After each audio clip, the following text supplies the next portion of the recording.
তাপসী ছিল মা বাবার একটিমাত্র কন্যা। তাপসী যখন ছোটবেলা, তখন সে মা ছাড়া কিছু বুঝতো না, মাই সব কিছু ছিল তার কাছে। বাবারা জানি শুনেছি মেয়েদেরকে বেশি ভালোবাসে, মেয়েরাও বাবাদেরকে বেশি ভালোবাসে, কিন্তু এই ক্ষেত্রে একটু আলাদা। কারণ তাপসীর বাবা চেয়েছিল সে যখন হলো তখন সে যেন ছেলে হয়, কিন্তু যখন সে মেয়ে হয়ে জন্ম নিল তখন তাপসীর বাবা এবং তাপসীর ঠাকুমা দাদু কেউই খুশি হয়েছিল না, কারণ একটাই, সে মেয়ে হয়েছিল।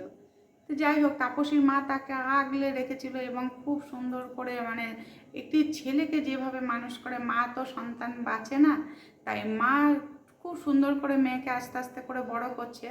মেয়ে হওয়ার জন্য তাপসীর মাকে, মানে টুম্পা দেবীকে অনেক কথা শুনতে হয়েছিল, যে একটা পুত্র সন্তান সে দিতে পারলো না, শুধু কন্যা সন্তান দিল।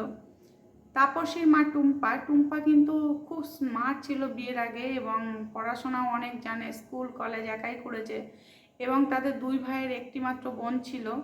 সে কিন্তু ঘর সংসারে সমস্ত কাজ করতে জানতো এবং মা বাবার পুরো দায়িত্ব তার কাছেই ছিল। কেন, দাদারা তারা বড় হওয়ার পরে কাজকর্ম নিয়ে ব্যস্ত ছিল, পড়াশোনা করে তারা যখন চাকরি পেয়েছে তখন ওই তাপসী সব কিছু দেখাশোনা করতো। মা বাবার ডাক্তারখানায় নিয়ে যাওয়া, ওষুধপত্র দেখাশোনা, খাওয়া দাওয়া টাইমলি দেওয়া, তার নিজের কলেজ, নিজের পড়াশোনা সমস্ত কিছু করেও মা বাবাকে দেখাশোনা করতো। সে ছিল অন্যরকম, স্মার্টলি যারা থাকে না মেয়েরা, সেরকম ছিল। কিন্তু বিয়ের পরে তাপসী প্রথম সে তার নিজের শখ আহ্লাদটা কিছুটা পূরণ করতে পারলেও, কিন্তু মেয়েটা হওয়ার পর থেকে তার স্বামী এবং শ্বশুর শাশুড়ি সব সময় তাকে কটূক্তি করতো, কিন্তু তাপসীর মা টুম্পা দেবী কখনো কিন্তু কোনো প্রতিবাদ করতো না তার জন্য। কারণ একটাই ছিল যে তাকে যে সবসময় অপমান করা হয়, যে সেটা সে মেনে নিতে পারতো না, কিন্তু মুখে কথা বললেই তো ঝগড়ার সৃষ্টি হবে, তাই সে তার স্বামীর সঙ্গেও বেশি কথা বলতো না, শ্বশুর শাশুড়ির সঙ্গেও বেশি কথা বলতো না।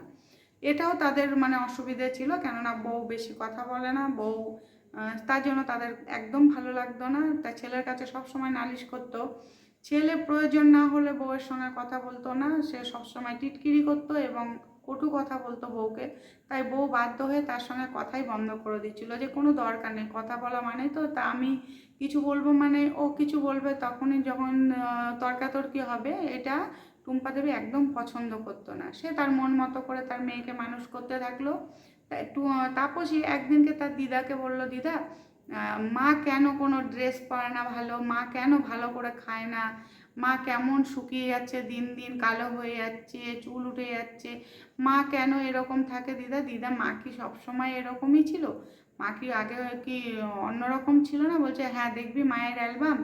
তো মায়ের ফটো দিদা দেখিয়েছে, দেখানোর পরে দেখে না, মা তো ভীষণ স্মার্ট ছিল, অত সুন্দর মা, তার মা আজকে এমন হয়ে গেছে, মায়ের তো সেরকম বয়স না, তাহলে আমার মা কেন বুড়িদের মতো হয়ে যাবে? ঠাকুমার থেকেও খারাপ লাগে আমার মাকে দেখতে।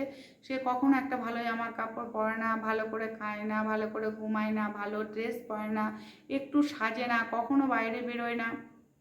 তখন মেয়ে করলো কি, মায়ের জন্য দিদার সঙ্গে গিয়ে অনেক ড্রেস কিনে নিয়ে আসলো, সাজার জিনিস কিনে নিয়ে আসলো, নিয়ে এসে মাকে বলল, তুমি আজকে থেকে যদি এগুলো না পরে সব সময় স্মার্টভাবে আগের মতো না থাকো, আমার সাথে যদি তুমি সব জায়গায় না যাও, তাহলে কিন্তু আমাকে তুমি পাবে না, আমিও হারিয়ে যাব। তখন টুম্পা দেবী বলল, ঠিক আছে, তোকে জিদ করতে হবে না, বায়না করতে হবে না, আমি আগের মতোই আবার হয়ে যাব, সাজগোজ করব।